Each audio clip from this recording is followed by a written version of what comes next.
Hello friends, IBM is here with another episode of Learning Physics, and today I would like to introduce AS Physics 9702 multiple choice questions, and specifically it is waves and superposition. Before we start waves and superposition, I would like to let you know that actually this unit in multiple choice questions, it contributes between 8 to 10 multiple choice questions. That means if it was on a scale of 1/4, it contributes 1/4. Actually, it contributes a quarter of the paper because the paper is 40 multiple choice questions, and this contributes almost 10 multiple choice questions. In fact, waves and superposition together with electricity, they contribute about 18 multiple choice questions out of 40, which implies that you must put more emphasis on waves and superposition together with electricity in case you want to excel in paper 1 multiple choice questions.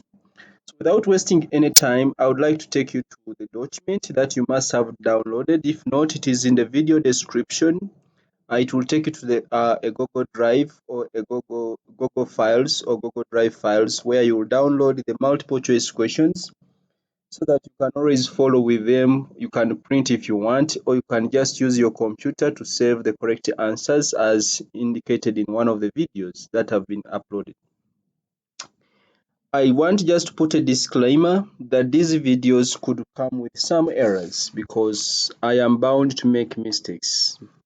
I am bound to make mistakes because of several conditions that are already surrounding me when I'm recording these lessons, some distractions, and so on and so forth. So if there is a mistake, you just take it in good faith. You just take it in good faith. It is not intentional. You can always inbox in case anything is not clear. You can leave a comment. I don't mind. However bad the comment is, I don't mind.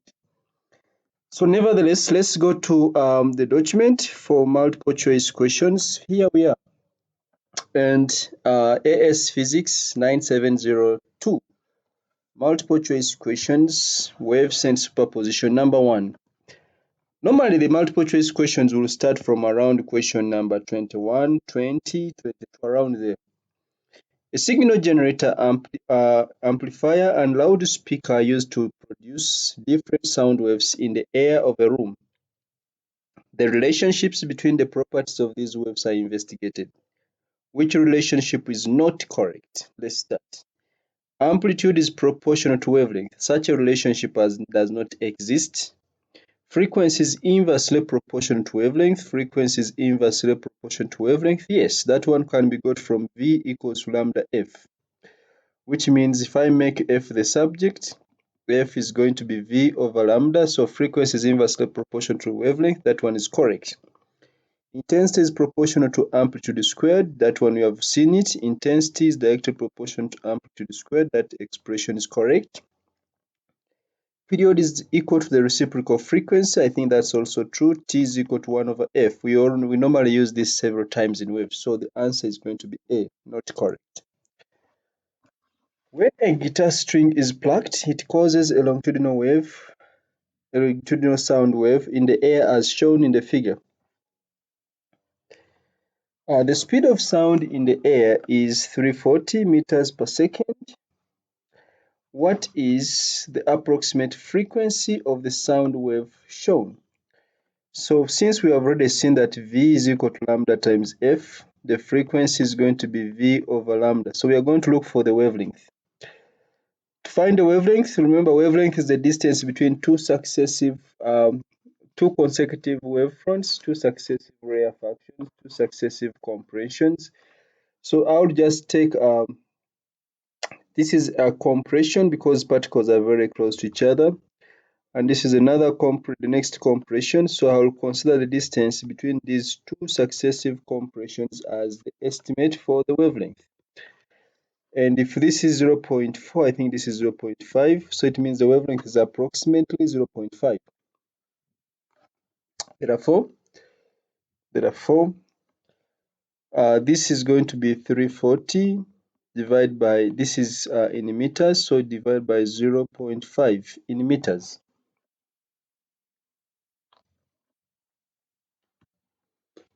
So 340 divided by 0.5 in meters, that gives us 680, so the answer is B. A transverse wave travels along a rope. The diagram shows the rope at t equals to 0. The wave is traveling from left to right. So the wave is traveling from left to right. The period of the wave is t.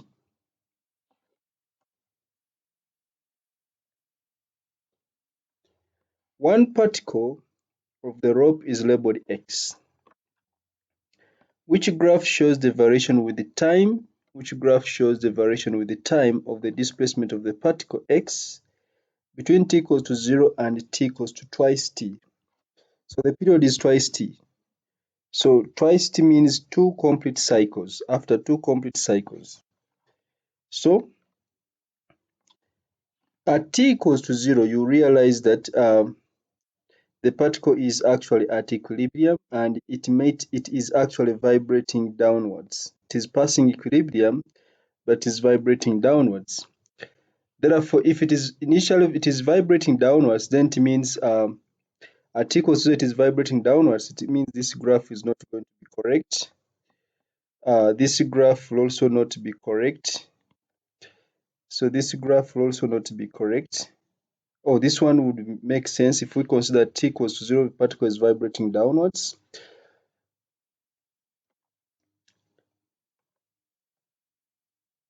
So we have two choices between B and D to choose from, because B and D is showing at t equals 0, the particle is actually at maximum displacement. The displacement is maximum downwards because the particle was actually vibrating downwards. So let's look at these two. The period is going to be the time is there. The time given there is twice period. So this is 1, that is 2. Then unfortunately this will be wrong because this one is showing that at t equals to 0 the particle has a displacement, yet at t equals to 0 it was passing equilibrium but going downwards. So it means the correct answer is going to be B. At t equals to 0 the particle is just passing equilibrium, meaning displacement is 0, but then it was vibrating downwards. Okay. A jet aircraft travels at a speed of 0.8 volts, V, where V is the speed of sound. The aircraft directly approaches a stationary observer. It approaches. The frequency of sound emitted by the aircraft is 100 Hz. Which frequency does the observer hear? So we know that frequency is equal to observed frequency is V over V plus or minus Vs times the frequency of the source. So we want the observed frequency. So we have to choose between plus or minus. I think I should reduce this thickness. So because it is approaching, the frequency is expected to be higher. That means the denominator of this expression should be lower. Therefore, since the denominator of the expression should be lower, it should be a minus. So we shall use F, observed frequency, is equal to V over V minus Vs. Because the frequency, for the frequency to be higher, the denominator is going to be smaller. So we just substitute. So this is going to be V, which is the jet aircraft travels at a speed of 0.80 V. So V is 0.8 V divided by 0.8 V minus, no, V is the speed of sound. Let me change this.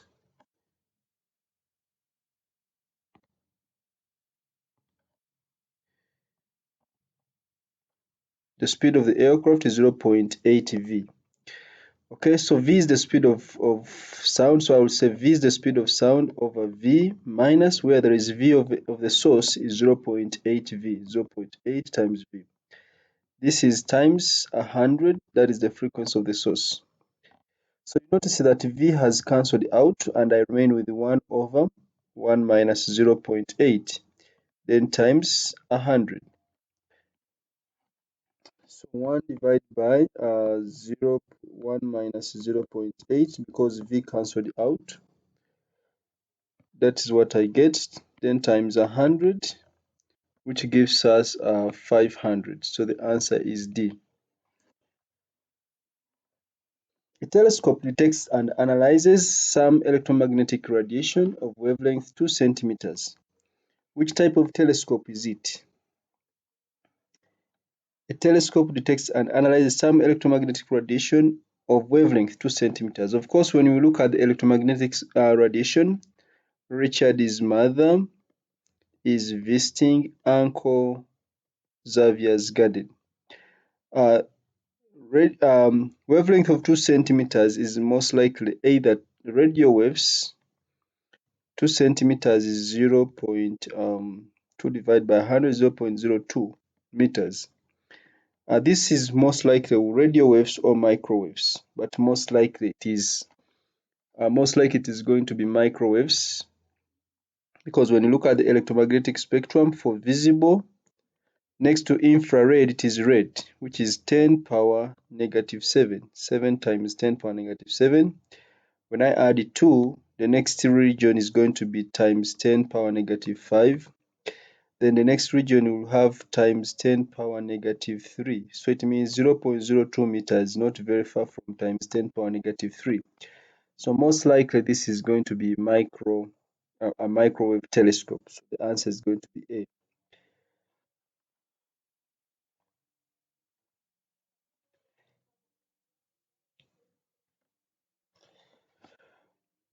Okay, two waves of the same type overlap. Two waves of the same type overlap. When does the principle of superposition apply? Of course, the principle of superposition always applies. That one is obvious. Whenever two waves overlap, whether they have the same amplitude or not, whether they have the same frequency or not, whether they travel in opposite directions or not, the principle of superposition always applies. That is, whenever two or more waves meet, the algebraic sum, the resultant displacement is the algebraic sum of the individual displacements. A stationary sound wave is formed in a tube of length L that is closed at one end. The diagram shows the positions of nodes and antinodes of the stationary wave. So we have nodes and antinodes.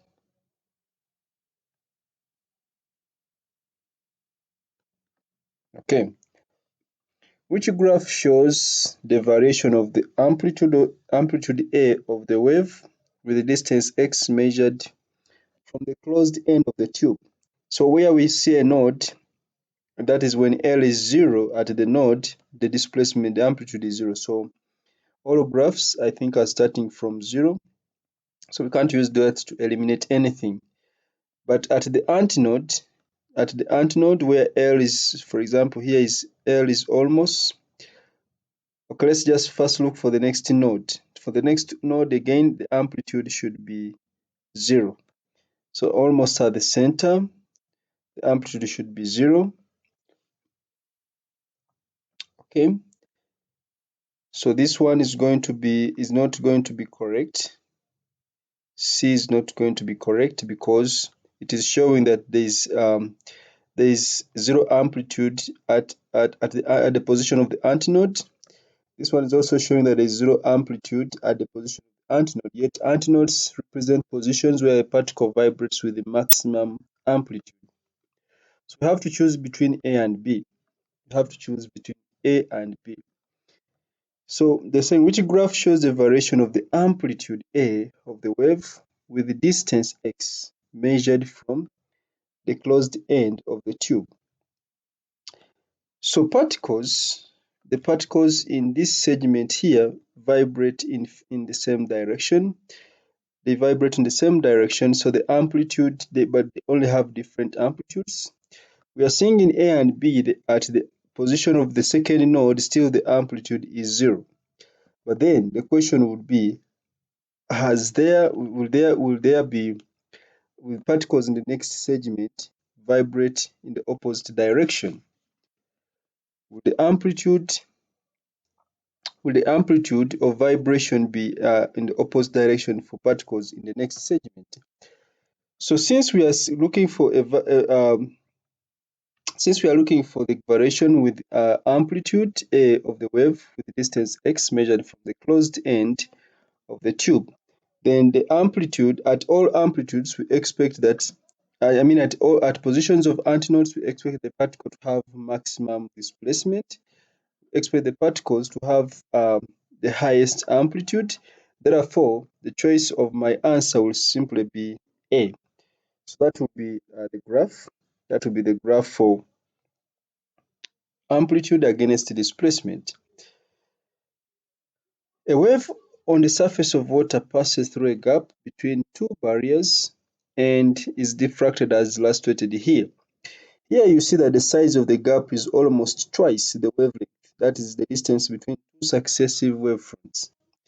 So the wavelength of the size of the gap is almost twice the wavelength. What happens when the frequency of the wave is halved? So we know that frequency is inversely proportional to wavelength.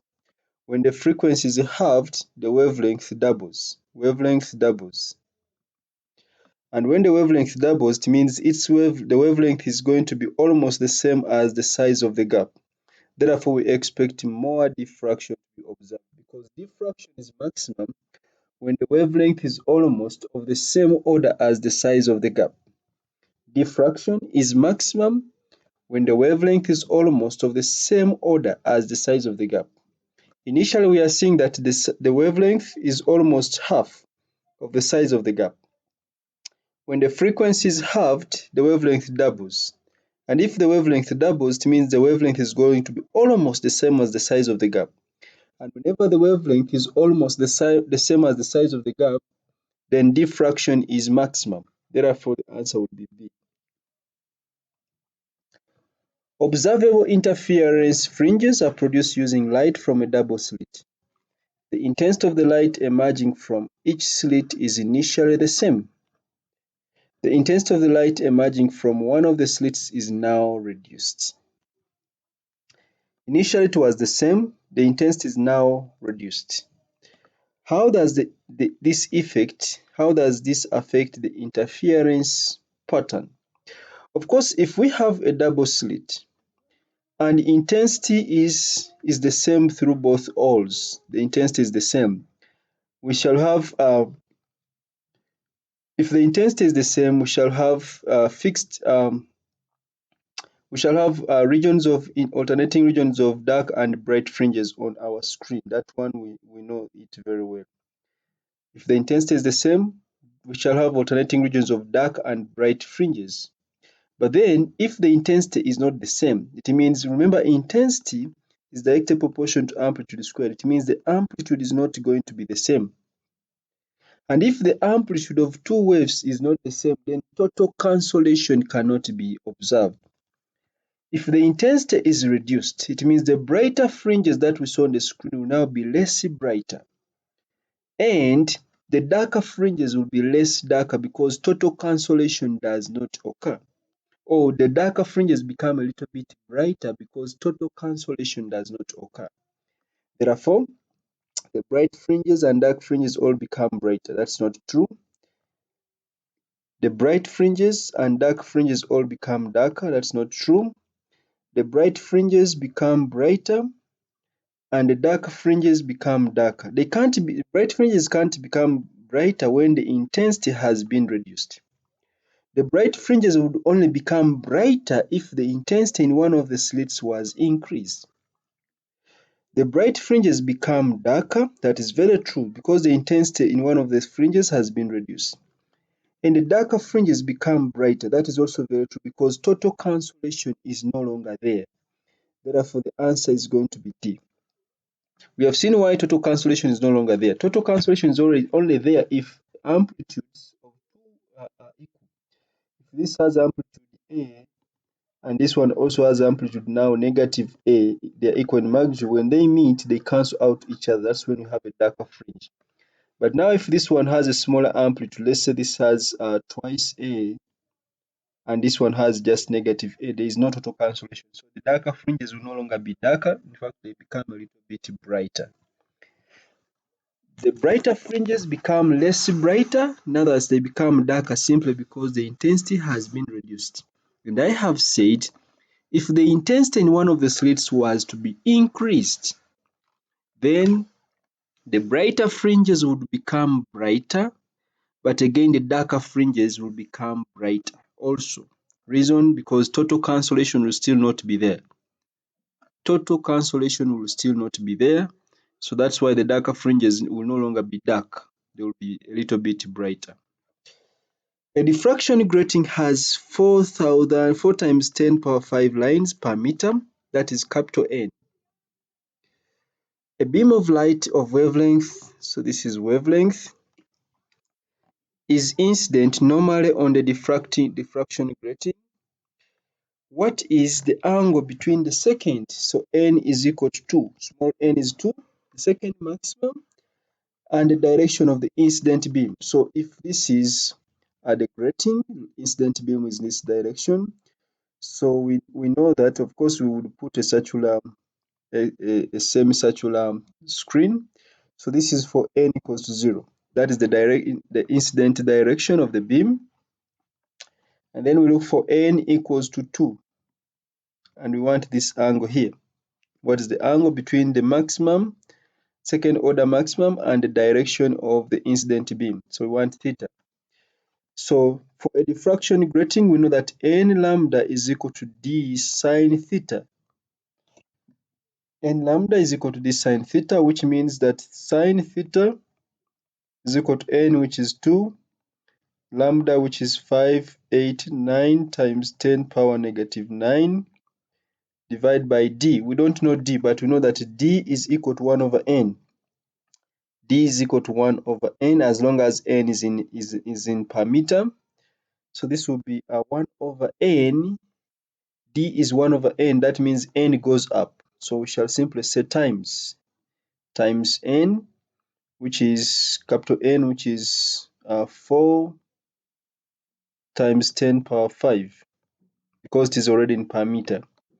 So I have 2 times 589 exponent negative 9 times 4 exponent 5. Then I say shift sine inverse of the answer, and I'm getting 28.1. So theta is 28.1 degrees. This makes the answer to be C. A wave pulse moves along a stretched rope in the direction shown here. So it means this part of the wave will reach point P first. That means point P must have the displacement, must be displaced to this point or in this shape as soon as this part arrives. Then later on, when this part arrives, P will be displaced in this format. So this format comes later after this format. So which diagram shows the variation with T of the displacement S of the particle P in the rope? So we shall not expect this. We shall not expect this to come first. We shall not expect this to come first. This part here, we have said this part will come last. If we are looking at displacement of P with the time, this part will take more time to reach point P, so it will be at the end of the graph.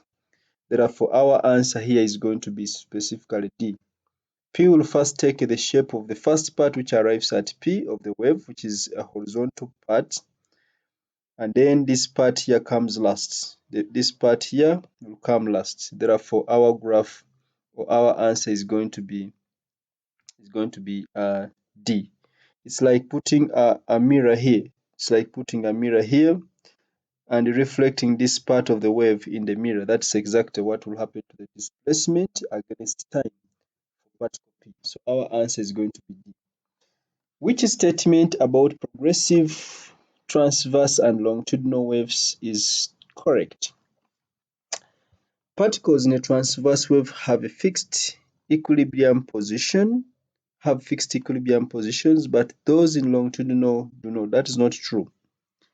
Transverse waves can be polarized, but longitudinal waves cannot. I think that is the most correct answer. Transverse waves can be polarized. In other words, they can be convened into one plane.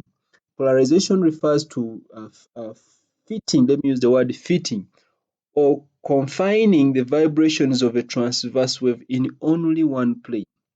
Longitudinal waves are already in one plane, so polarization does not apply on longitudinal waves, because for longitudinal waves, the particles vibrate parallel to the direction of propagation of the wave. Okay, so I don't need to read the remaining parts of the answers. A miniature loudspeaker initially at rest falls vertically from a window in a high building. So it means initial velocity is going to be 0. When the speaker has fallen a distance, so this is the displacement, it emits a short pulse of sound of a constant frequency. So it emits a short pulse at that frequency. So we can tell the speed at 10.0 meters using v squared equals to u squared plus 2as. So it means v squared of v is going to be the square root of it falls from rest, so that is 0 squared plus we can say 2 times maybe 9.81 times 10. We want the speed at 10 meters. So this speed is going to be the square root of 2 times 9.81 times 10. So that is 14.0. So this is 14 meters per second. So that is the speed at which it is moving as at the time it emits that frequency. The pulse of sound traveling at a speed of 330 meters per second is heard by a person leaning out of the window. Air resistance is negligible, meaning equations of motion could be applied like we have done. What is the frequency of the pulse of sound heard by the person? Note that the source is now moving away from the observer.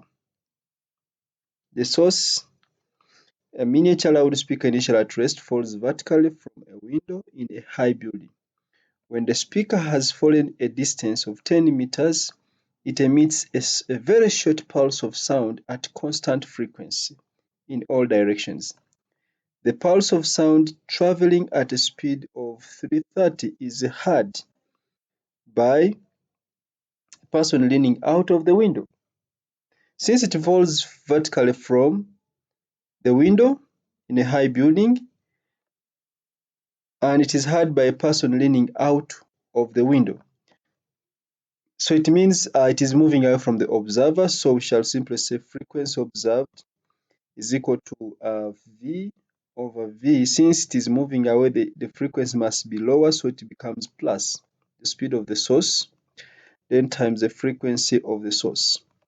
So this is 330 divided by 330 plus, we have said this is 14. Then we shall multiply this by the frequency of the source, which is 256. So I'll just say plus 330. Then 330 divided by the answer times 256. So that gives us 245.6 or 246. So the observed frequency is going to be 246, which makes the answer to be A.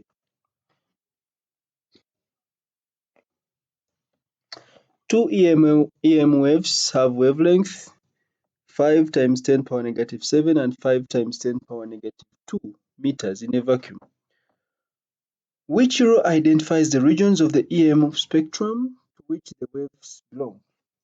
We have said Richard's mother is visiting Uncle Xavier's garden. Those are the electromagnetic waves. This is visible, which ranges from red up to violet. So this is infrared, this is ultraviolet. Red is 7 times 10 power negative 7 meters. Violet is 4 times 10 power negative 7 meters.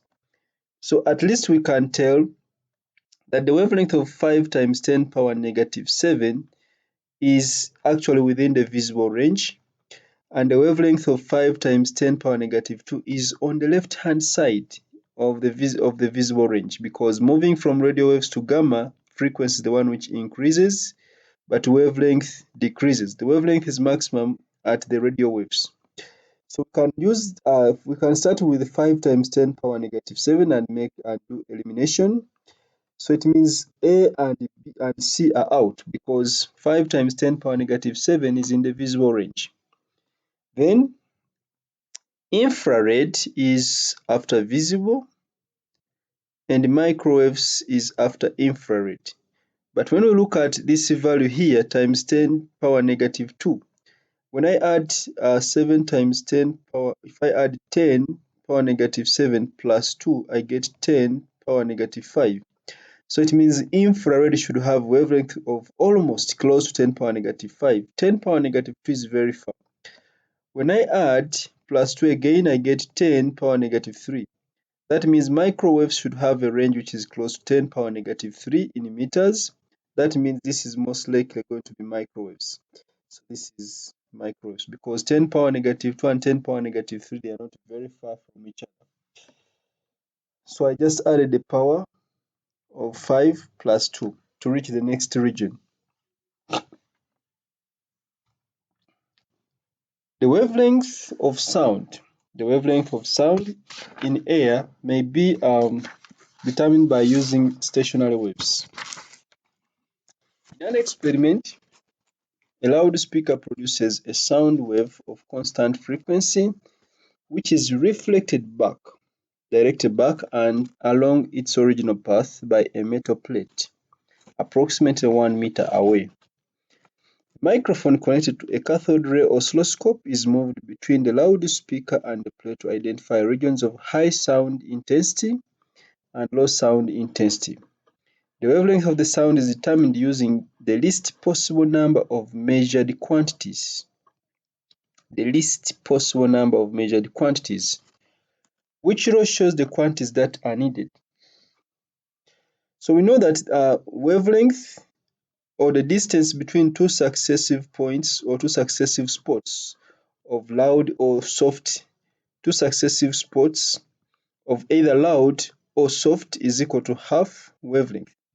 So we need to find the average separation between two successive loud spots or two successive quiet spots. So which row shows the quantities that are needed? That means we need the mean separation of quiet spots, that is two successive positions where the sound is low. So it means B and C can be eliminated by looking at this part here. Then we know that also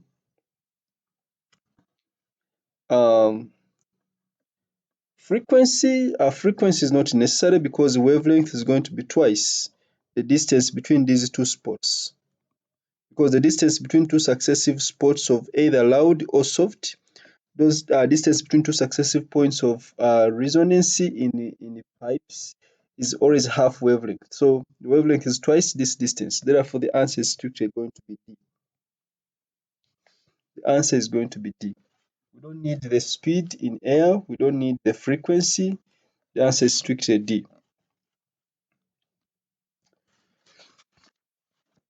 Two progressive waves meet at a fixed point P. The variation with the time t of the displacement of each wave at point P is shown in the figure.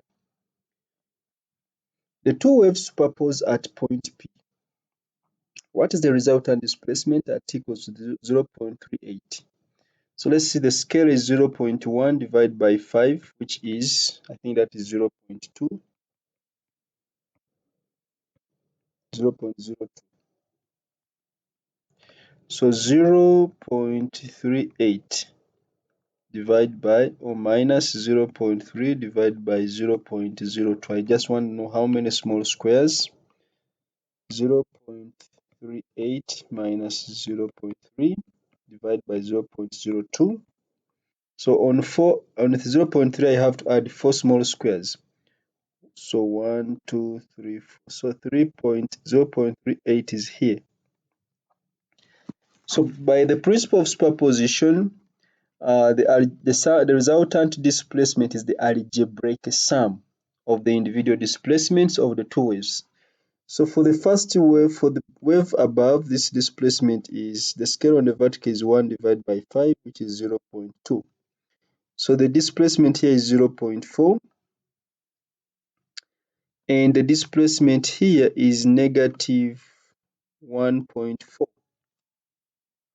So the total displacement is going to be 0.4 plus negative 1.4 in centimeters, which gives us negative 1.0 in centimeters, making the answer to be B. It is negative 1.0 centimeters, the algebraic sum. In which situation does diffraction occur? A wave bounces back, that is not diffraction, that is maybe reflection. A wave passes from one medium into another, that could be refraction. A wave passes through a gap, I think that's when diffraction occurs. Or a wave passes around an edge. Waves from two identical sources superposed, that could be interference.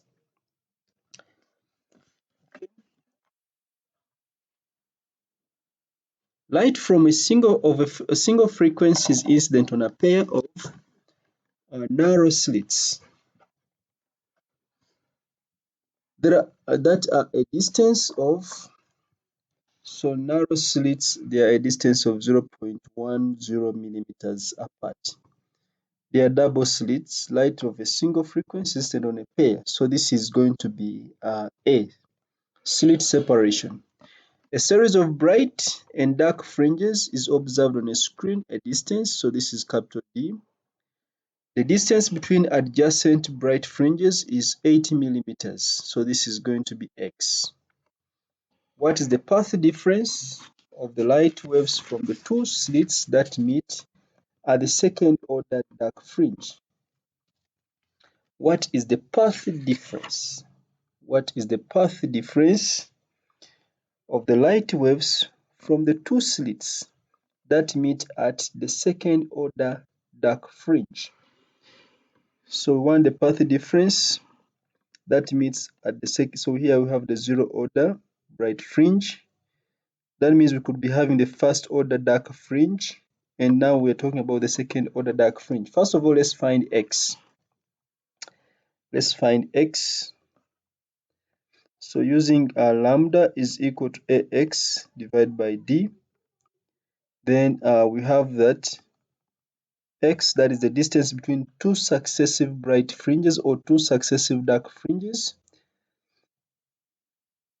Oh, we have, I think we don't need that. We have X, that is the distance between adjacent bright fringes. It is the same distance between adjacent dark fringes. Okay. So we just get the wavelength then so the wavelength is going to be A. A is 0.1 times 10 power negative 3. Then times X, 8 times 10 power negative 3. Divide by D, which is 2 meters. So let's find the wavelength. 0.1 exponent negative 3 times 8 exponent negative 3 divided by 2. So the wavelength is going to be 4 times 10 power negative 7 in meters. That's the wavelength. So remember, for destructive dark fringes, we have destructive interference. For destructive interference, we have that 2, the path difference is going to be equal to an odd number multiple of half wavelength. An odd number multiple of half wavelength, or it is going to be actually 2n plus 1 into lambda over 2. That is an odd number multiplied by half wavelength. But then n is equal to 2 because we want between the second order, what is the path difference of the light waves from the two slits that meet at the second order dark fringe. So it means n is going to be equal to n is equal to 2. So the path difference is going to be 5 times 4 times 10 power negative 7 divided by 5.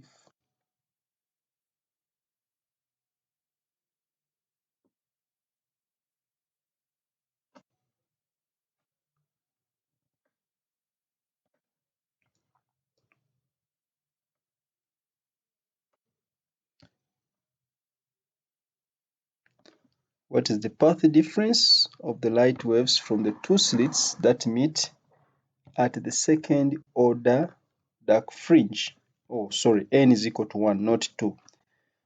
Because this is the second order dark fringe, remember the first dark fringe,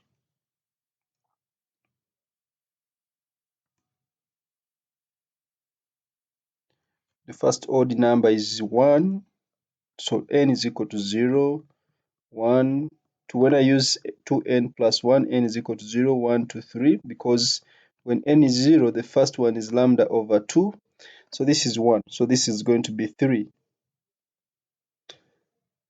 For the second order dark fringe, it means our value of n is going to be the second order minus 1, which is 3. So that is 3 times 4 over 2. This means this is going to give us, I think this gives us 2, that is 6. So the answer is this. Or we can say that the path difference, I think the path difference can be n plus 1 over 2 times lambda, where n can be 0, 1, 2. The first order, for the first one, dark fringe, n is 0. So that means path difference will be equal to, for the second order, n is 1. So this gives us 1 plus a half, then times the wavelength, which is going to be 4 times 10 power negative 7. Okay, which gives us still 3 over 2 times 4 times 10 power negative 7, which is 6 times 10 power negative 7. So the answer is 6 times 10 power negative 7. Okay, yes. Red light of a single wavelength passes through a diffraction grating. Bright dots are formed on the screen as shown in the figure. The red light is replaced with a white light. So where we have white, if it is now white light, where we had red spots, or where we had bright dots, we are going now to have something like that, which is concentric around that part, because there will be a white spot where we saw the red dot, and then on the sides of the white spot there will be regions of ranging from violet to red on both sides. Therefore, we expect something to spread like that if we replace red light with white light.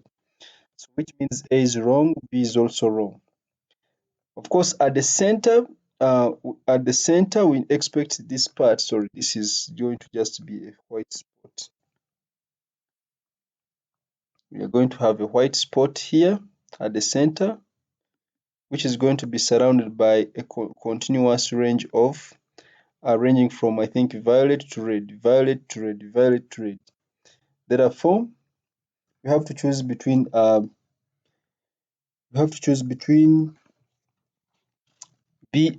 C and D.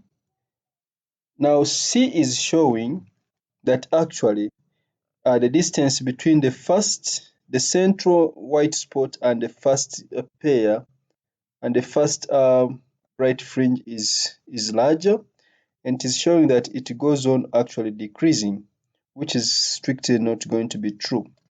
Because this is going to be seen on a screen through a diffraction grating, we expect that actually the distance is either almost the same, or because the angle of diffraction goes on actually increasing, so it means the answer is going to be D, because this one is showing the angle here this is correspond to a larger angle of diffraction than the next spots. Yet here it is showing the angle here, the angle between the angle near the first order and the central order is relatively smaller, and actually this angle is actually these are actually getting closer. They are getting closer to each other. Therefore, the answer is going to be D.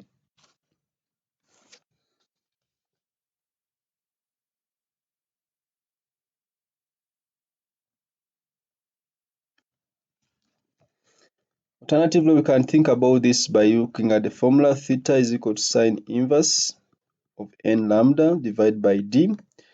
Let's think of the angle between the center and the first to be theta 1. That is for the first order, n theta 1. So this will be sine inverse of 1 times, let's say, the wavelength divided by D. Then for the second order, it is theta 2. It will be sine inverse of n is 2, a lambda over D.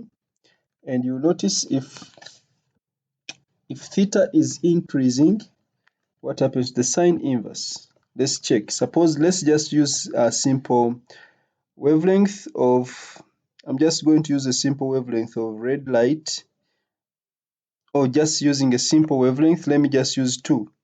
Let me just use 2, but that is not for red. Let me use 7 times 10 power negative 4. And then it means I will have to choose a value of D.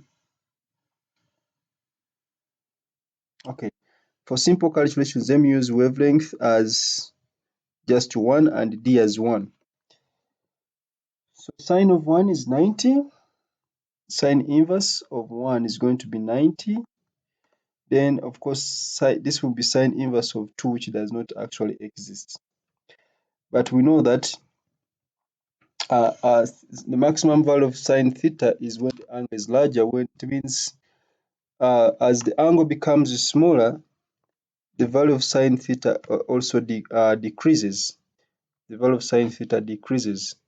That means the value of theta 2, the value of theta 2 minus theta 1, the value of theta 2 minus theta 1 is always going to be less than the value of, it is going to be less than the value of theta 1 minus 0, which is the center, which is very true for both. But then this one here is showing that actually this spreading towards the end, yet this one is showing that they are actually symmetrical. The angle is even reducing as you move away from the central bright fringe. So our answer is going to be D. The diagram shows a transverse wave on a rope. The wave is traveling from left to right. At the instant shown, the points P and Q on the rope have zero displacement and maximum displacement respectively. So P is passing equilibrium, it is vibrating downwards. I think Q is at rest. Q is at rest because it has already reached maximum displacement. At maximum displacement, velocity is 0. Which rule describes the direction of motion, if any, of the points P and Q at the instant? So point P is vibrating downwards, but point Q is stationary. P is downwards, Q is stationary, so the answer is going to be A. The period of an EM wave in a vacuum is 1.0 nanoseconds. What are the frequency and wavelength of the wave? So frequency is the reciprocal of the period, which is 1 over 1 times 10 power negative 9. So the frequency is 10 power 9. So that one is enough to help us to know that the answer is C, because this is wrong, that is wrong. An observer is standing on a rail platform. A train passes the observer at constant speed while emitting sound of constant frequency from F from its whistle. What does the observer hear? A train passes the observer at the constant speed, so it is moving away. Since it is moving away, it means when it is approaching, the sound must be of higher frequency, and when it is moving away, the sound must be of lower frequency. Sound of a decreasing frequency as the train approaches, that's not true. Sound of high frequency than f as the train approaches, which is true, and a lower frequency as the train moves away. That is very true. So the answer is going to be B. Which microorganisms have a length that is equal to the wavelength in free space of an electromagnetic wave that is visible to the human eye? So we have to find out which wavelength lies in the visible in the visible spectrum. So this one is going to be 0.5 times 10 power negative 6, which is same as 5 times 10 power negative 7. That is already in the visible range. The visible range is 7 times 10 power negative 7 up to 4 times 10 power negative 7. So the answer is going to be A. I don't think this one will be in that range, even this one and that one. So this is the range of visible spectrum. Two progressive waves overlap. What is an essential condition for the two waves to form a stationary wave? They overlap. What is an essential condition for the two waves to form a stationary wave? An essential condition. So if we have to form a stationary wave, we have two waves of the same, which are from a coherent source, traveling in opposite directions at the same speed, having the same amplitude. So the waves are longitudinal, they can also be transverse. The waves are polarized, they can also be longitudinal. The waves travel in opposite directions. I think the answer is C. The waves travel in the same direction, they can never form a stationary wave. Instead, they will form a progressive wave, which is maybe having a higher amplitude. In an experiment to produce a stationary sound wave in air, a fine powder is initially evenly distributed along the length of a horizontal glass tube, which is closed at one end. At the open end of the tube, a loudspeaker emits a sound wave of a constant wavelength. A stationary wave is formed, and the powder accumulates in irregularly spaced piles, as shown. So whenever we see a pile of powder, that should be a node, because particles there are permanently at rest. So we expect nodes there. So in between, we must have antinodes. So I can even sketch this.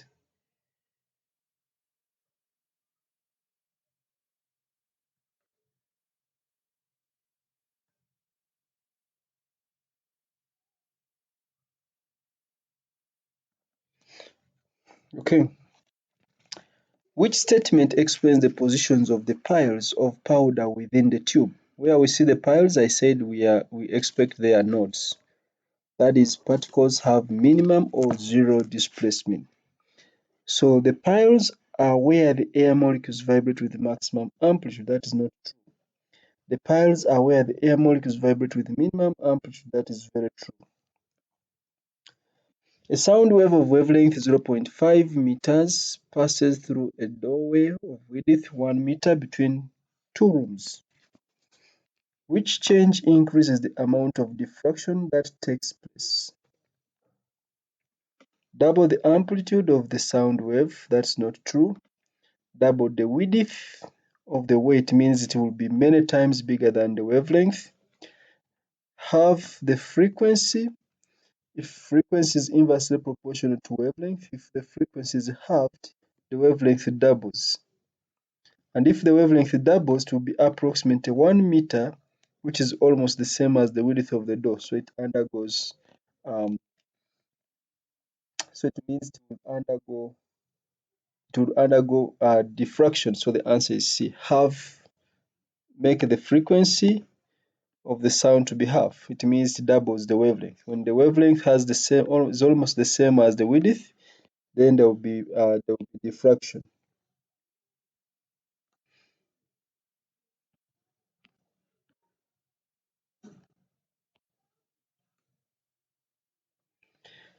A light source consists of a vertical slit illuminated by red light and violet light.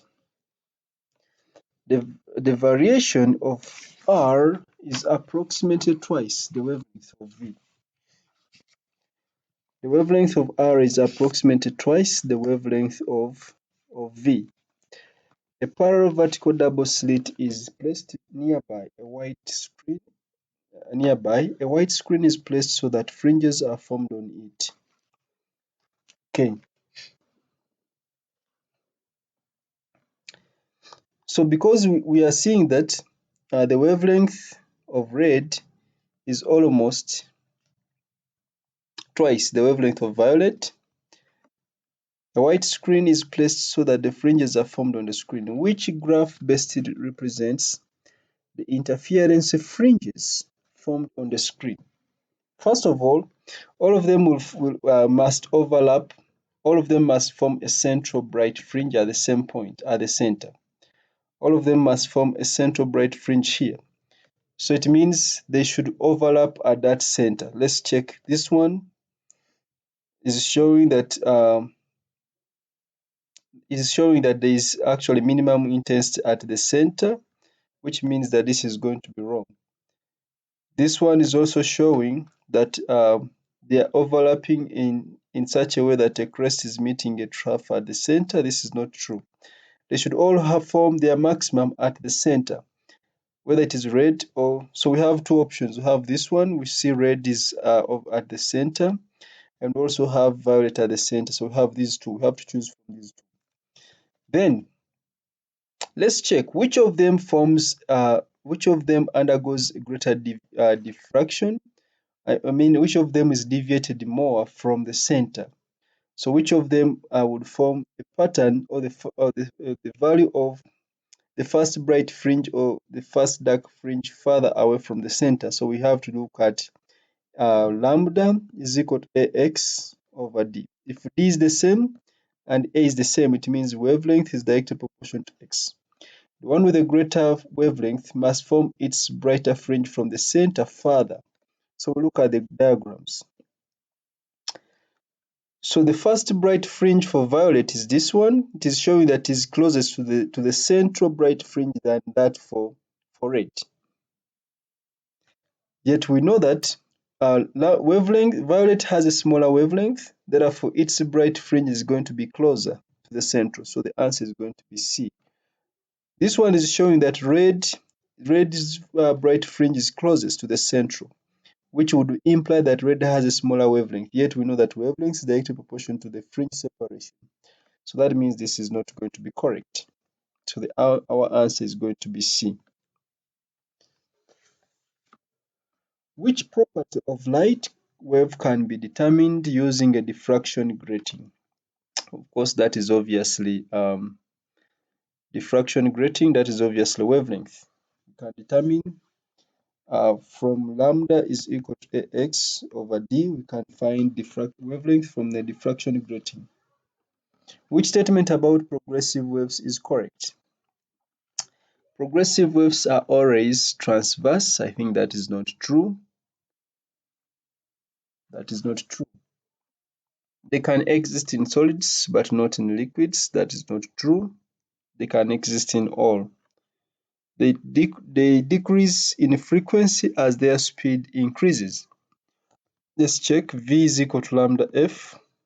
It says they decrease in frequency as their speed increases. That's not true. V is directly proportional to f. They transfer energy away from their source. That is very true. A progressive wave transfers energy from the source, unlike a longitudinal wave. I mean, unlike a stationary wave.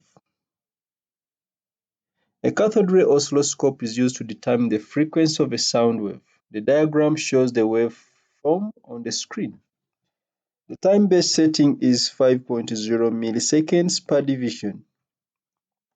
What is the best estimate of the frequency of the sound wave? So to find the frequency, we shall need the period. To find the period, we shall need the length representing one cycle and the time-based setting. So the frequency is going to be 1 over the length representing one cycle. Let's check.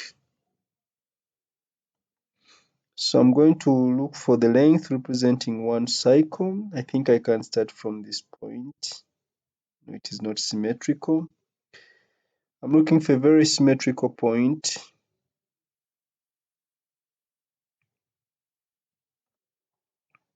Okay, maybe I can estimate this point. No. Okay, let me start from here up to this point here. That is 1, 2.5 cycles. We have 2.5 cycles, which is going to be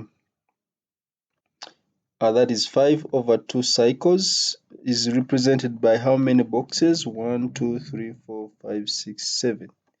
So those are 7 boxes or 7 divisions.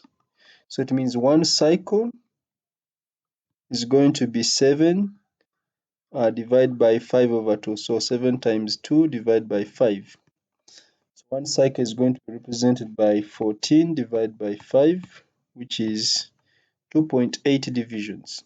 That is one cycle. So we want the frequencies. So since one cycle is represented by 2.8 divisions, then times the time-based setting, which is 5.0 milliseconds per division. So that will be times 10 power negative 3. So I have 1 divided by, open brackets, 2.8 times 5 exponent negative 3. So this gives us 71.4. This gives us 71.4. So the answer here is going to be 71. Notice how I came up with one cycle. I was looking for a very nice point and I realized it's hard to find it from just looking at one cycle. So I looked at this point here and this point here and I saw that they were exactly at the grid lines, at the point where the grid lines cross. So I just counted 1 cycle, 2 cycles and a half. So there were 2.5 cycles in 7 boxes, but I want only 1 cycle. 1 cycle is going to be 7 divided by 5 over 2, which is 2.8 divisions. Okay. The warning signal on an ambulance has a frequency of 600 Hz. The speed of sound in air, the speed of sound is 330. The ambulance is traveling with a constant velocity of 25 meters per second towards an observer. That means the frequency is going to be higher. Towards. The ambulance passes and then moves away from the observer. When it moves away, the frequency now becomes smaller, but there was no change in velocity. Which overall change is observed? Which overall change is observed? Is observed frequency takes place. Which overall change in observed frequency takes place between the times at which the ambulance is a long way behind the observer and when it is a long way in front of the observer. So we want a difference in frequency. Towards the observed frequency is going to be V. Remember, it is V over V plus or minus Vs, then times the frequency of the source. If it is towards, it is going to be minus. If it is away, it is going to be plus. So here it is going to be F is going to be 330 divided by 330 plus 25 times 600. Then here it is going to be 330 divided by 330. Sorry, this part was minus. How did I forget this? Because this is towards. So this is 330 minus. This is 330 plus 25, then times 600. So we just get the difference between the two values because they want the overall change. So we have F2 minus F1. I'm just going to simplify and subtract. So I have 330 times 600 divided by 330 minus 25. So that is approximately 649. 649 minus 330 times 600 divided by 330 plus 25. So this is minus 558. So we subtract 649 minus 558, which is 91. So our answer here is 91. The difference in F2 minus F1, that is 91. Brief pulses of red, blue, and green light are emitted from the sun at the same time.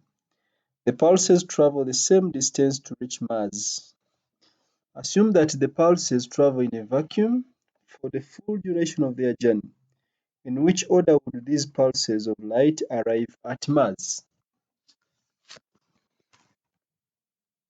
So the time is going to depend on the distance divided by the speed. But remember, the distance is the same and the speed is the same as the speed of light. They are traveling at the same speed.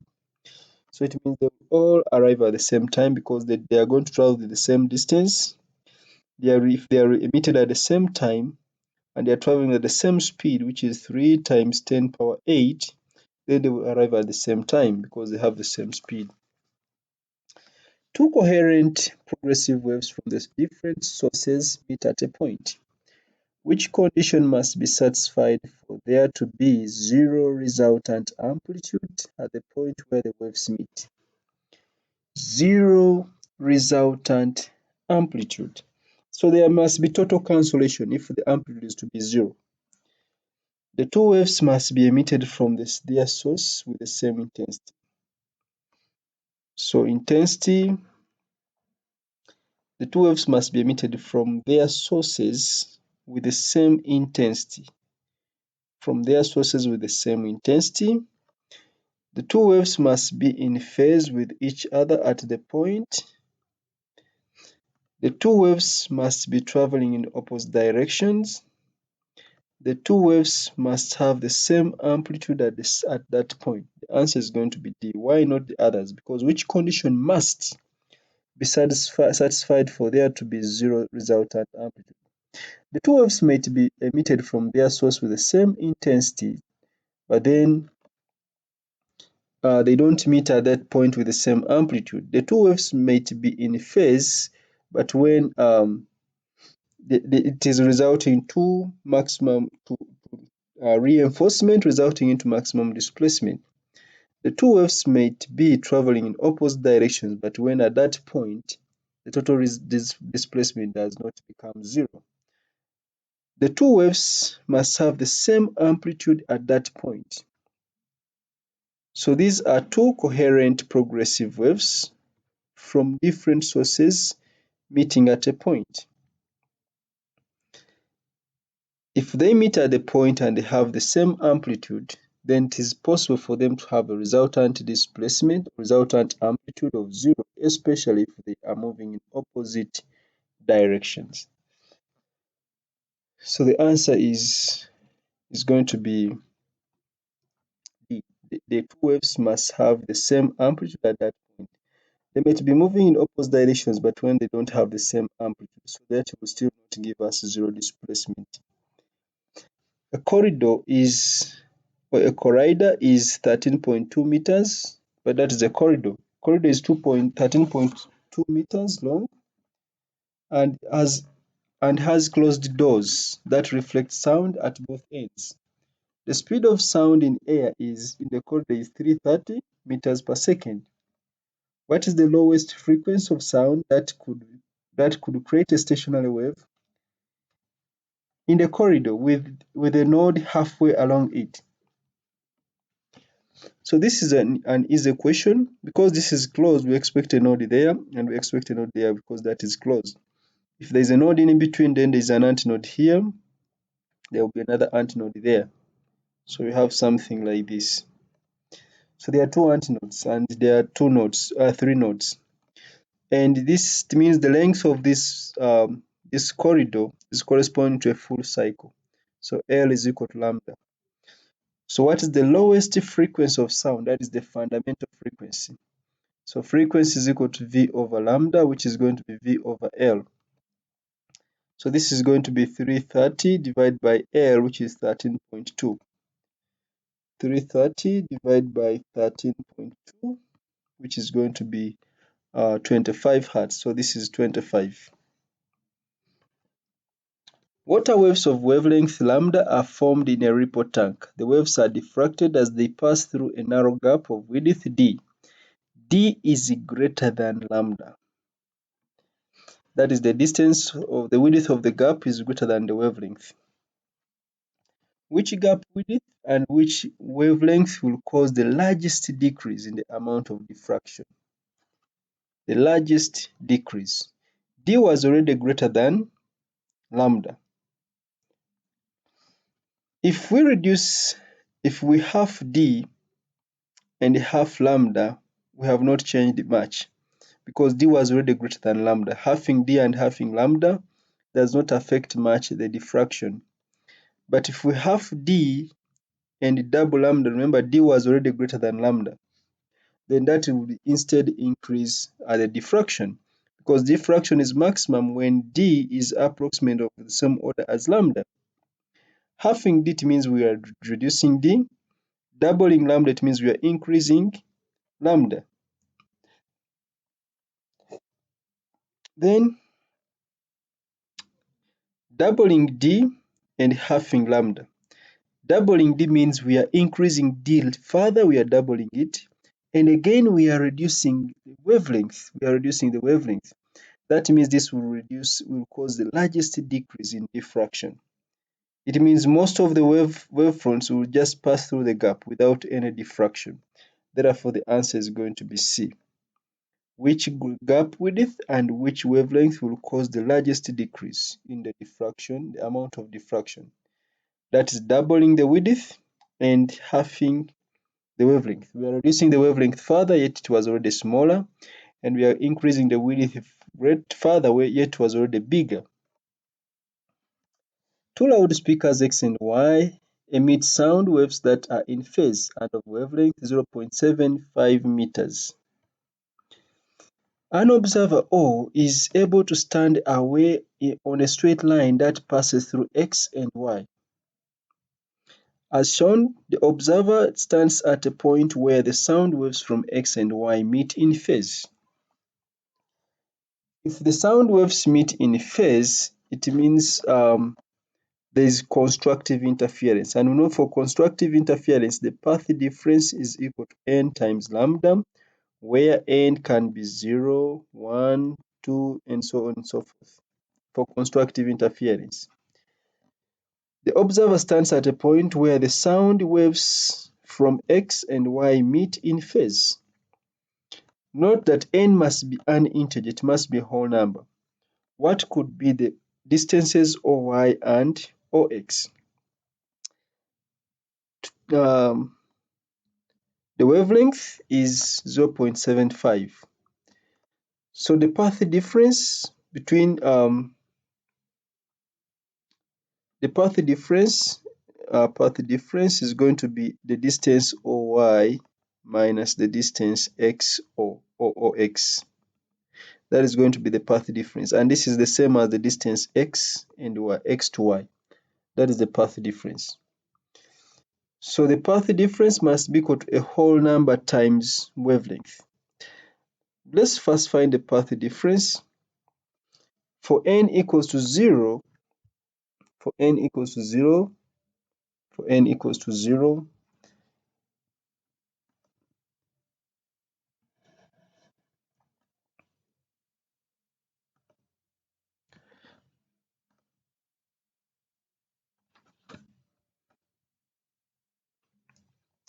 let's begin by checking. Distance OY is 1.25 and distance XY is 3.5. So when the path difference is 3.5, let's check. Oh, they have given us the path difference as XY. Let's check. For XY equals to 3.5, this is going to be equal to n. Remember, n must be a whole number. N times the wavelength, which is 0.75. Let's check n. So here it implies that n is equal to 3.5 divided by 0.75. So this is not an integer. 4.67, that is not an integer. It should be a whole number. Let's check for xy equals to 2.75. This is equal to n times 0.75. What is n? So we have 2.75 divided by 0.75. This is not an integer. N is not an integer. 3.67 recurring, that is not an integer. Let's check for xy equals to 1.50. This is n times 0.75. What is n? So it means n is going to be 1.5 divided by 0.75 divided by 0.75, which is equal to 2. So this means that n is equal to 2, which is a whole number. So it means what could be the distances OY and XY? Since they arrive in phase, then OY could be 3.25 and XY could be 1.5. So the answer is going to be D. Because 1.5 path difference has given us n as a whole number. So that would be D. You can check this one also. You can check that one and see. Light of single frequency of a single wavelength is incident normal on diffraction grating. The resulting diffraction pattern is displayed on a screen. Which change makes the first orders of intensity maxima further apart? Further apart. In other words, this is relating to the angle, because what makes the orders to move further apart is the angle between them and the central maxima. Further apart from each other on the screen. Number one, placing the screen closer to the diffraction grating, using a diffraction grating with less separation between adjacent slits. So let's look at, we know that for diffraction grating, n lambda is equal to d sine theta. So we see that d is inversely proportional to sine theta, and sine theta is directly proportional to theta. As theta increases, sine theta increases. So we say placing the screen closer to the diffraction grating, that is not affecting anything here. We don't see distance between the screen and the grating being implied here. Using a diffraction grating with less separation between adjacent slits, when d is smaller, sine theta is going to be greater, which means theta is going to be greater. So this one is going to increase to make the first order maxima to move further apart. So the answer is going to be B. Using a diffraction grating with more slits, that one just increases the brightness or intensity. Using light with a shorter wavelength, when the wavelength is smaller, sine theta is also smaller because they are directly proportional, which means theta is also smaller. The graph shows the variation with time of the displacement of a particle as a progressive wave passes. What are the frequency and the amplitude of the wave? So amplitude must be 5. From here, you see that the amplitude is 5, maximum displacement. So I ignore C and D because C is showing 10, 10. Then we concentrate on this to find the frequency. We have a period. I could find a period from here.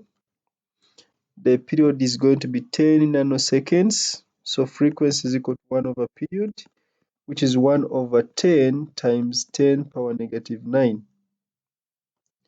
which is going to be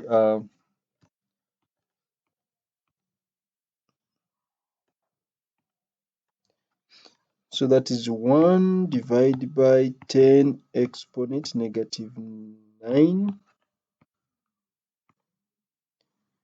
And I think this is 3, 6, 10.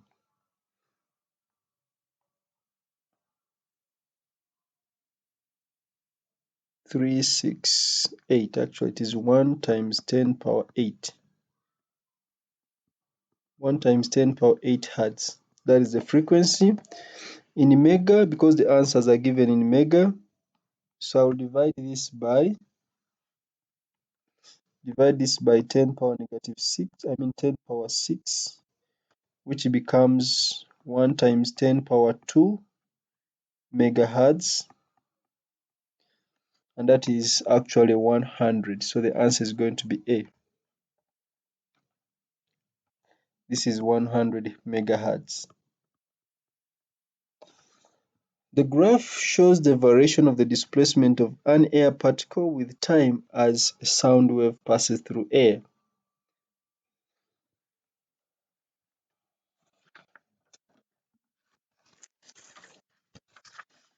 The intensity of the sound is halved while the frequency remains constant. The four graphs below are drawn to the same scale as the graph above. Which graph shows the displacement of the air particles? They say the intensity is halved. Intensity is directly proportional to amplitude squared.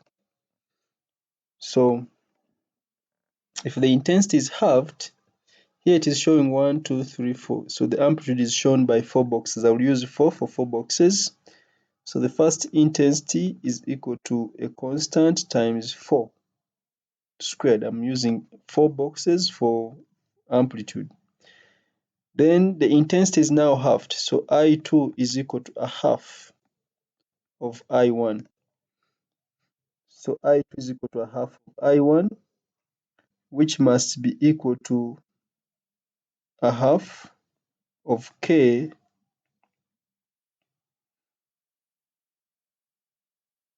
is equal to a half of K times 4 squared, and this is going to be equal to a K amplitude 2 squared, the second amplitude. So K cancels, and this is going to be 16 over 2, which is 8. So A2 is going to be 8 under the square root. So square root of 8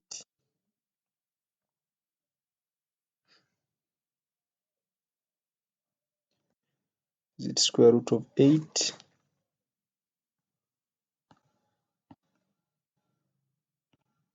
So that is 2.8, approximately 3. So let's check. So the second amplitude must be very close to 3 boxes, approximately 3 boxes. Let's check. So this one is showing same amplitude, that is wrong. Same amplitude, that is wrong. This one is showing half the amplitude, which is wrong. This one is showing approximately 3. You see it is very close to 3, so the answer is going to be D. Which statement is correct? Gases cannot transmit longitudinal waves. That is not true. They can. Longitudinal sound waves cannot form stationary waves. They can. Solids can transmit both transverse. Which statement is correct? Gases cannot transmit longitudinal waves. That is not true. Longitudinal sound waves cannot form stationary waves. They do. That's why we have resonance in pipes. Solids can transmit both transverse and longitudinal waves. That is very correct. Transverse waves cannot pass through a vacuum. That is not true. Electromagnetic waves are transverse and they can pass through a vacuum. A car is traveling at a constant velocity directed towards a man standing in the middle of the road. The driver sounds the car's horn as a warning. The horn emits a sound wave of constant frequency. The frequency of the sound heard by the man is different from the frequency of the sound emitted by the horn. Which statement is correct? Of course, if it is moving towards the man, then the frequency heard by the man is going to be higher than the frequency produced by the frequency emitted by the horn. The frequency of the sound emitted by the horn is greater than, that is not true. The frequency of the sound heard by the man depends on the distance between the car and the man. That's not true. The sound waves continually accelerates as they move from the horn to the man. That's not true. The wavelength of the sound heard by the man is less. We know that frequency is inversely proportional to wavelength. If the wavelength is less, it means the frequency is higher. The wavelength of the sound heard by the man is less than the wavelength of the sound emitted by the horn, which is very true. So the answer there is going to be D, because if the wavelength is less, it means the frequency is higher. Which statement about electromagnetic waves is correct? A wave of wavelength 5 times 10 power negative 6 meters is invisible to the human eye. That is very true. The human eye sees waves in the range 7 times 10 power negative 7 up to 4 times 10 power negative 7. Any wavelength above this, because 5 times 10 power negative 6 meters is above it is above infrared. It's above red. It could be infrared. So the answer is going to be A. They can all travel at different speeds. That is not true. They travel at the same speed. They cannot be polarized. They can be polarized. They consist of vibrating atoms. Um, these ones don't consist of vibrating atoms. They're actually made up of photons. A stationary wave is set up on a string that is stretched between two fixed points that are 48 centimeters apart. At one instant, the appearance of the string is shown. What is the wavelength of the stationary wave? At one instant, the appearance of the string is shown. What is the wavelength of the stationary wave? Okay, so the length L, which is 48 centimeters, is representing this is 1.5 a cycle. So that is 1.5 a cycle, which is 3/2 of wavelength, which means the wavelength is going to be 2 times 48 divided by 3. 2 times 48 divided by 3. 2 times 48 divided by 3, which is 32. So the wavelength is 32. There are 2.5 cycles here. You see, this is one complete cycle, and there are 3 halves. There are 3 half cycles here. That's why I have 3/2 wavelength. Because wavelength is the distance between two successive wavefronts, or it is the distance representing the length of one complete cycle. A pipe closed at one end has a loudspeaker at the open end. For some frequencies of sound from the loudspeaker, a stationary sound wave is formed in the air within the pipe with an antennode at the open end of the pipe. The length of the pipe is 0.85 meters. The speed of sound in air is 340 meters per second. Which frequency of sound from the loudspeaker would not produce a stationary wave? Which frequency would not produce a stationary wave? Okay, we just have to check this.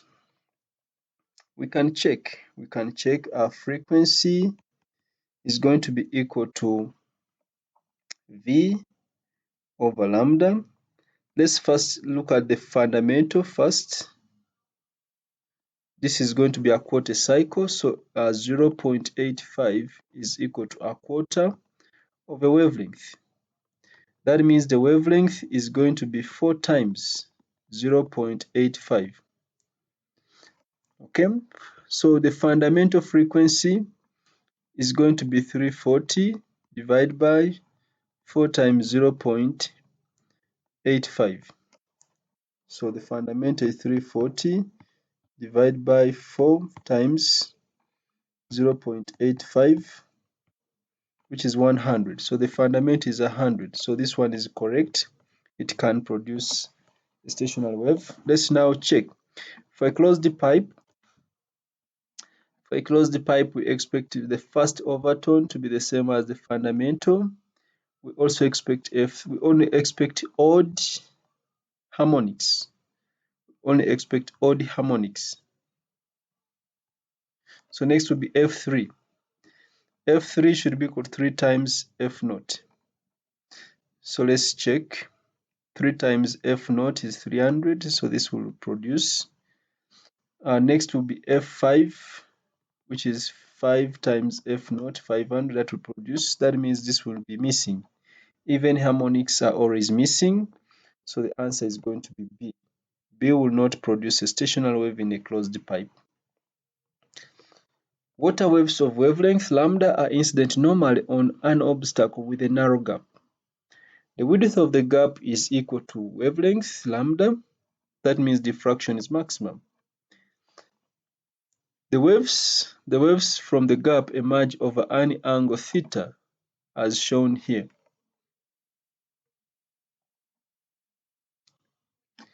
The gap is slowly widened. In other words, the gap is going to be made greater than the wavelength. Which changes, if any, occur to theta and to the wavelength of the emerging waves. Of course, the wavelength is not affected by widening the gap, so the wavelength remains the same. So we ignore D and C, C and D, because for them they are saying the wavelength decreases. Widening the gap of the size of the slit does not affect the wavelength of the waves. Now let's look at the gap. When the gap is widened, it means diffraction reduces. When the gap is widened, it means diffraction reduces, the bending reduces, therefore the angle decreases because this will be almost vertical. This will be almost vertical. When the size of the gap is widened, the wavefronts don't bend that much, so that means the angle actually reduces. So the answer is going to be A. Theta decreases and the wavelength remains the same. Light of a single frequency passes through two narrow slits and produces an interference pattern on a screen some distance away. The interference fringes are very close together. Which change would increase the distance between the fringes? So, since these are two narrow slits, that is a double slit, that means lambda is equal to AX divided by D. Which change would increase the distance between the fringes? That means we want to increase X, that is the distance between the fringes. Increase the brightness of the light source. That one is not appearing in that formula. Increase the distance between the slits and the screen. So lambda times D is equal to A times X. Increasing the distance is going to increase X. I think that is true. Which change would increase the distance between the fringes? So B is correct. Increase the distance D between the slits and the screen. Increase the distance between the two slits. We are seeing if we increase A is inversely proportional to X. Increasing A just decreases X. Increase the frequency of the light used. Increasing frequency means decreasing wavelength. Decreasing wavelength means X also decreases because wavelength is directly proportional to X. So the answer is only B. Light of wavelength 5 exponent negative 7 meters is incident normal on a diffraction grating. The separation between adjacent lines in the grating is 2 times 10 power negative 6 meters. So the separation between adjacent lines is now D, small d. The light that emerges from the grating falls on a semicircular screen as shown. The grating is at the center of a semicircle and the lines of the grating are vertical. How many bright dots are formed on the screen? So note that we must have a central bright fringe here at the center of the screen. Then we have a maximum value of n here, and we shall have maximum value of n below because they are symmetrical around the center. So we need to first find n max. To find n max, we need to find theta max. Maximum value of theta is obtained when sine theta is equal to 1. So note that n lambda is equal to d sine theta. N is maximum when sine theta is 1 because the maximum value of sine theta is 1 because they are directly proportional. So it means n is going to be equal to d, which d is 2 times 10 power negative 6, then times 1 divided by wavelength, which is 5.4 times 10 power negative 7.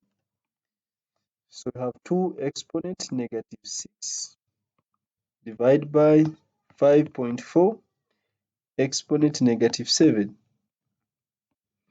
So we have 3.7 something, We round off this to 3, not to 4, not to 4. I'm saying not to 4. It means the fourth order does not fit on the screen. So we round off this to 3, not to 4. I am saying not to 4. So N maximum is 3 up and 3 down. So that means the total is going to be 3 up plus the central maximum plus 3 down, which gives us 7 in total. So the answer is going to be D. Remember, not round off the next number. We round off the smallest number. Which statement is correct for all types of progressive wave? Distance from a peak to the next trough is equal to the wavelength. That is not true. They can be demonstrated in the ripple tanks, progressive waves. Not really, not all types. They consist of vibrating atoms.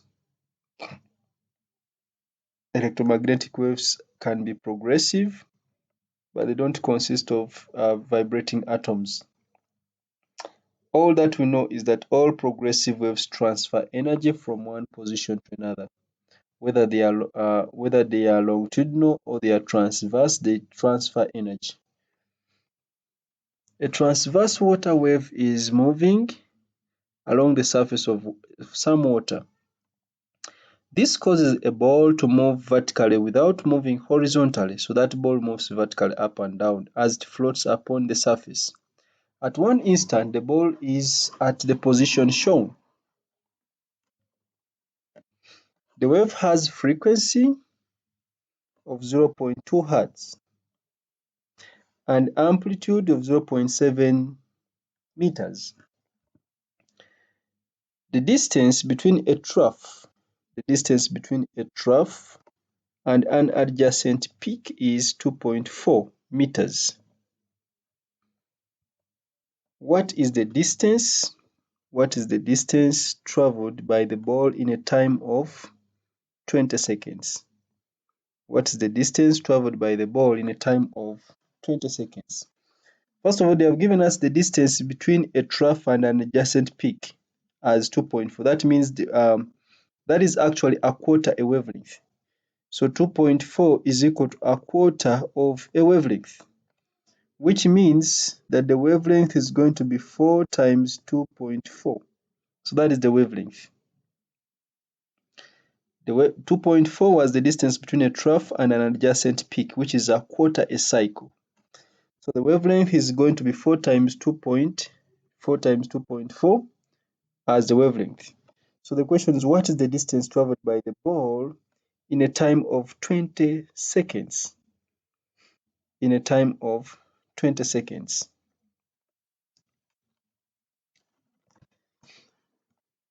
So this wavelength is going to be equal to 4 times, that is 4 times 2.4, which is 9.6. The wavelength is 9.6.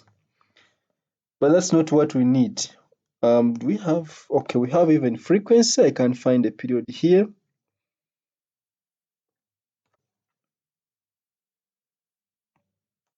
Period is going to be 1 divided by 0.2, which is 5.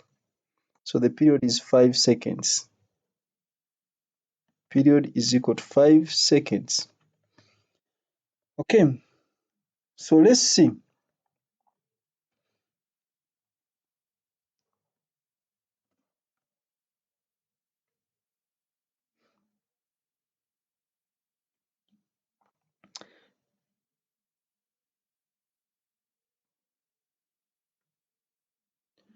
So since the period is 5 seconds, and then what is the distance traveled by the ball in a time of 20 seconds? How many cycles are in 20 seconds? Number of cycles is going to be 20 divided by the period, which is 5. So we have 4 cycles. So if we say, okay, the distance between the equilibrium and the peak is 0.7 meters. How many times, and then we have 4 cycles. 4 cycles, if we start from the peak, it has to move downwards, that is 0.7. It goes to the bottom, another 0.7, it comes back, it goes down, it comes back, and so on and so forth. How many times? 4 times. So in one cycle, if it starts from the top, it goes down, that is 0.7 times 2. It comes back, that is another 0.7 times 2. So one cycle, the particle travels a distance of 0.7 times 4, which is going to be equal to 0.7 times 4. One cycle, it covers 2.8 meters. That is in one cycle. But then there are 4 cycles. So for 4 cycles, total distance is going to be 2.8 times 4. We didn't even need the wavelength, so that would be times 4, which gives us 11.2. So we didn't need the wavelength, it was not necessary. Can delete the wavelength.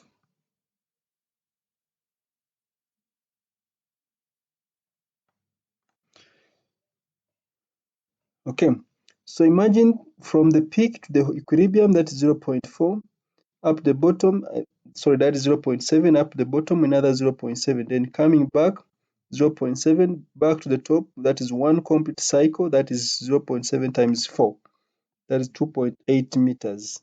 But then there are 4 cycles in 20 seconds, because the time for one cycle is 5 seconds. So we multiply that by 4 and we get 11.2.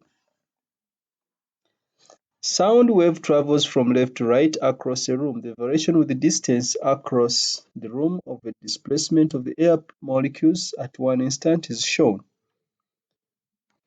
At which distance will the air pressure be lowest? Air pressure be lowest. It travels from left to right. Okay? Air pressure is lowest at zero displacement. But since the sound is traveling from left to right, then the molecules which are this side on the right hand side are always at lower pressure. Therefore, we could consider this could be at lower pressure because the displacement is 0, but it is closer to the right. This could be, it is closer to the left. And this could be, this is at lower pressure, distance from left hand end of the room. So the distance is 0, and so the distance from the left hand increases the other side. So this side is on the right. So the part at this point here, we are very far from the left. Therefore, the pressure here is very low because the sound wave is still coming from the left. Therefore, the answer here is going to be D. Here it is at lowest. We can't take A because particles are at maximum displacement. We can't also take C. But we look at B and D. B is closer to the side where the sound wave is traveling from as compared to D. So D is at the lowest pressure. A source emits a sound wave of a single frequency. The Doppler effect causes a different frequency of sound to be heard by a stationary observer. What is the requirement for the Doppler effect to occur?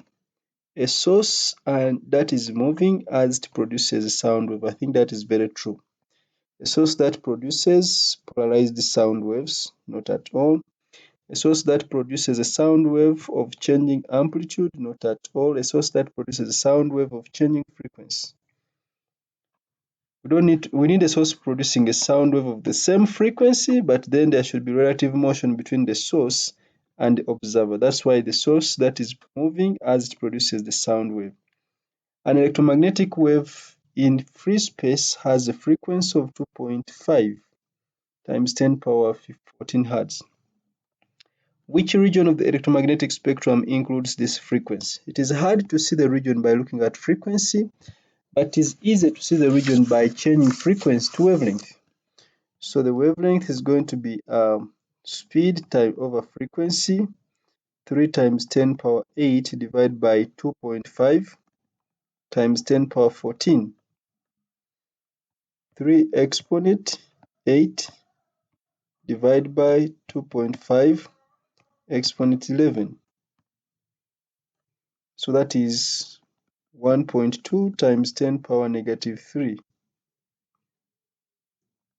1.2 times 10 power negative, sorry, made a mistake here, 3 exponent 8 divided by 2.5 exponent 14. That's power negative 6.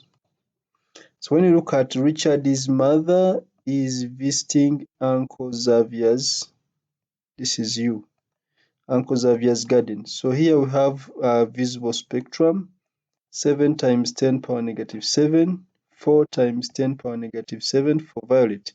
This is red, this is violet. So this side electromagnetic wavelength increases, and 1.2 times 10 power negative 6 is greater than 7 times 10 power negative 7, but it's very close. So this should be infrared. So the answer is infrared.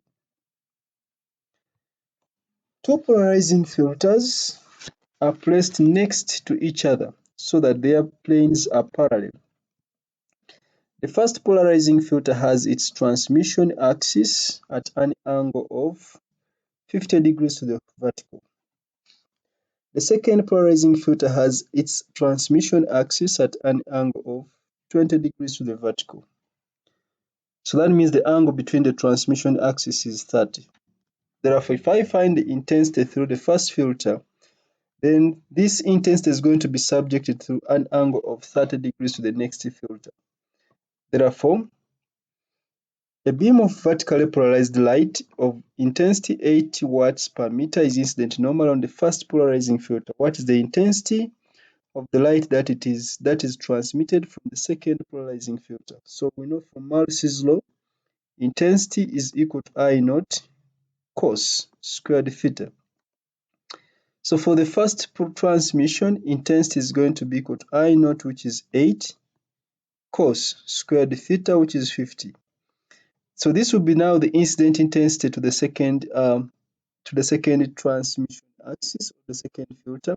But note that the angle between the two filters, if the other one the light was coming horizontally, this one the light is coming at an angle.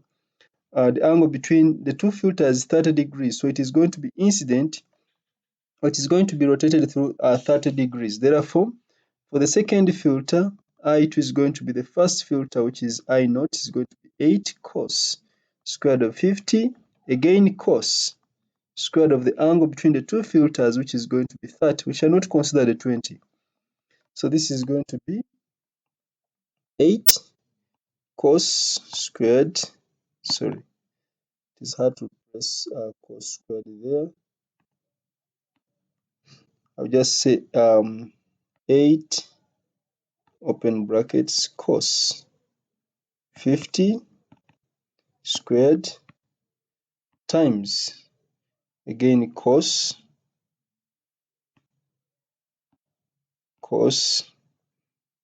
30 squared, which gives us 2.479, which is 2.5. So what is the intensity of the light that is transmitted from the second polarizing filter? And I'm saying it is 2.5 watts per meter squared.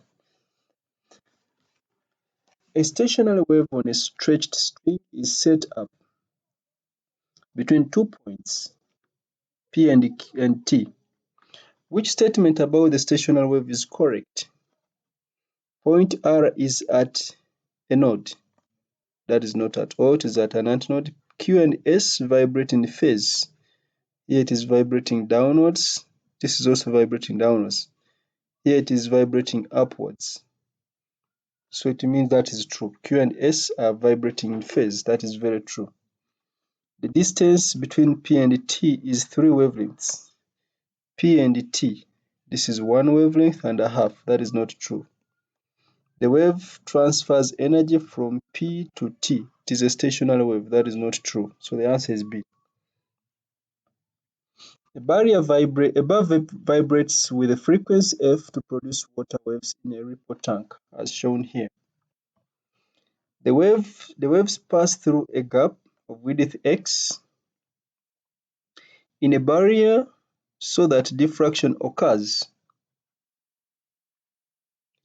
Which combination of vibration, frequency, and gap width would produce the smallest angle of diffraction?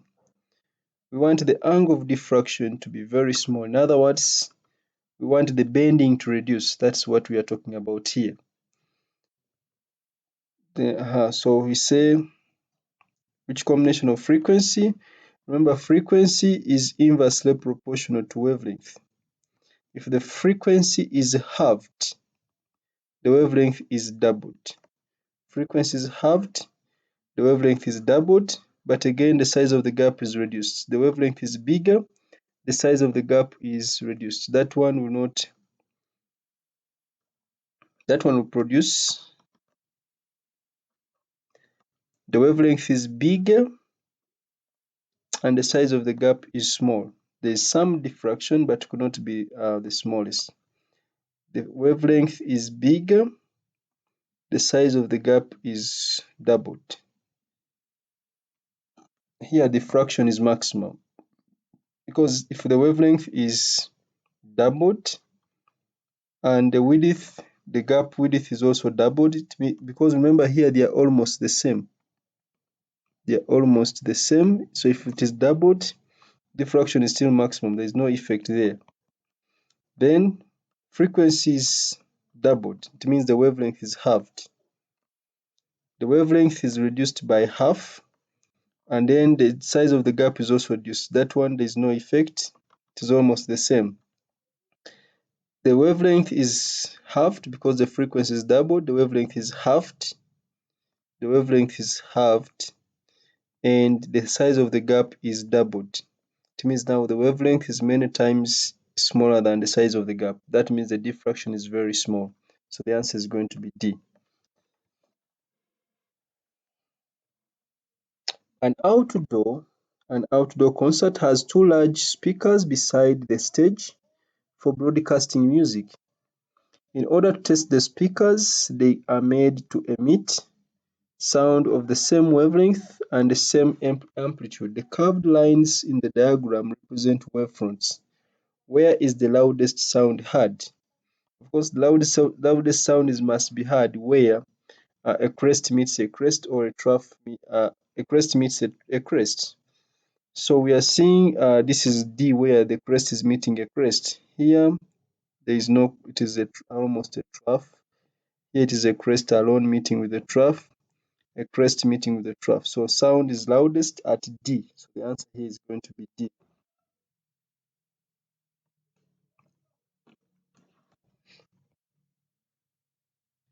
The equation lambda is equal to D sine theta over N is used to calculate the wavelength lambda of light in an experiment that uses a diffraction grating.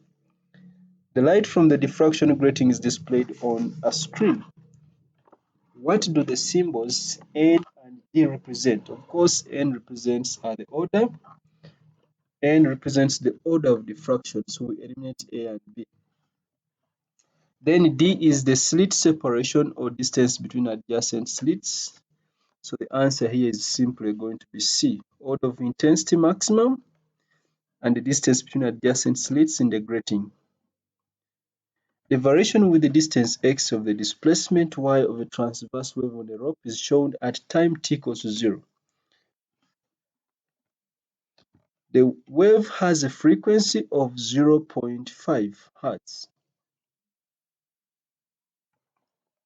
That means the period is going to be 1 over 0.5, which is equal to 2.0 seconds. The period is 2 seconds. At a point P on the rope is marked. The diagram shows the original position of P and 4 new positions. What is the position of P at t equals to 1 second? So t equals to 1 second is equal to half a cycle. 1 second is half. 1 second is half a period. It is half a period. So if we start from P, then and it is at maximum displacement, then after half a cycle, it should be at maximum displacement the other side. Therefore, this is a quarter a cycle, at 8 is a quarter cycle, then at B it is half a cycle. With t equals to 1 second, that is half a cycle. So the answer is going to be B. Okay.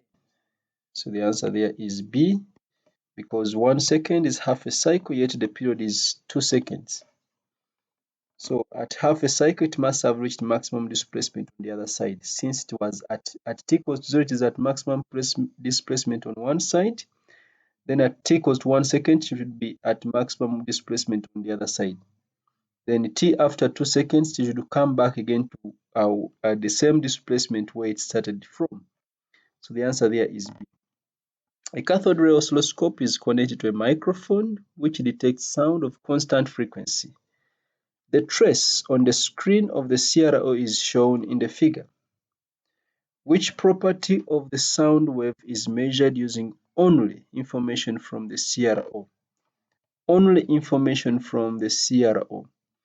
Of course, the CRO just gives us period as the length representing one cycle times the time-based setting. We can't find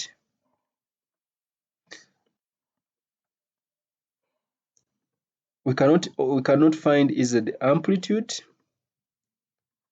we cannot easily find the speed, we cannot easily find the wavelength, but we can find the period, length times the time-based setting, because it is used to detect frequency. A transverse wave and a longitudinal wave both travel in the same direction down a long stretched string. Which statement is not correct for these two waves, these two forms of waves? Number one, the displacement measurements for the particles of the two waves are made at right angles to each other. That's not true. The energy transferred by the two waves is in the same direction. That's not true. Remember, for transverse, particles vibrate perpendicular to the direction of propagation of the energy. For longitudinal, particles vibrate parallel to the direction of propagation of the energy. The velocities of the two waves are in the same direction.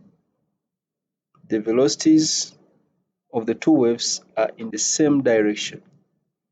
Remember, the velocity of a wave is the velocity of the wave is the speed of a wavefront.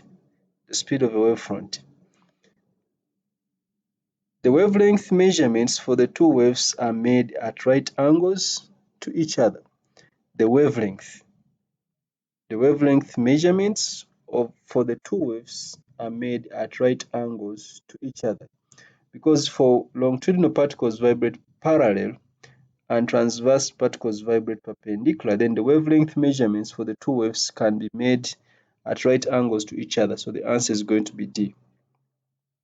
A man standing next to a stationary train hears sound. Sound of frequency 400 emitted from the train's horn. The train then moves directly away from the man and sounds its horn when it has a speed of 50 meters per second. The speed of sound in air is 340. What is the difference in the frequency of the sound heard by the man on the two occasions?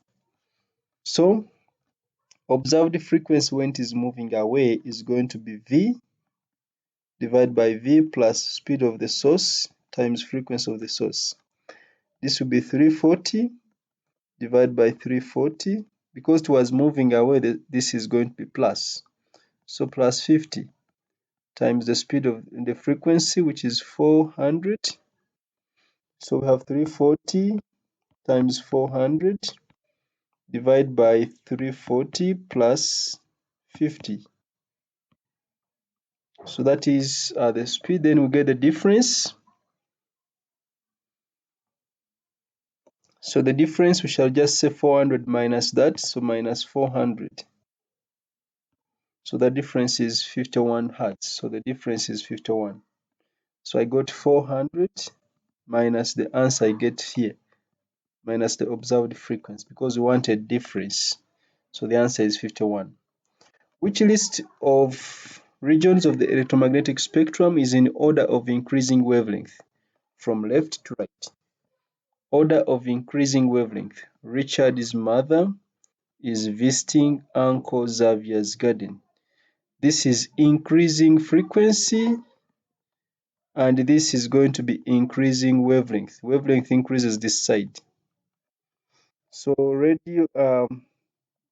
gamma rays has the smallest wavelength, so this can't be increasing. Infrared microwaves, infrared has a small wavelength than microwaves, that cannot be increasing. Microwaves, X-rays, infrared. Micro has a higher wavelength, but infrared has higher wavelength than X-rays. This cannot be true. Which list of regions is in order of increasing wavelength? Okay. Oh, yeah. So the answer is going to be A. Increasing wavelength. Gamma rays have the shortest wavelength. In that order, gamma rays have the shortest, not decreasing. Then ultraviolet has a shorter wavelength than infrared. So the answer is A. X-rays have a shorter wavelength than ultraviolet. But then X-rays and ultraviolet have a higher wavelength than gamma rays. So the answer is going to be A.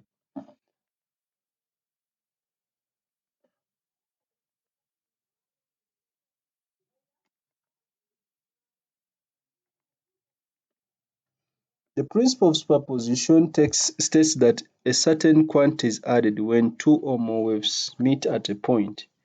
What is the quantity added? That is displacement, not amplitude. The resultant displacement is the algebraic sum of the individual displacements.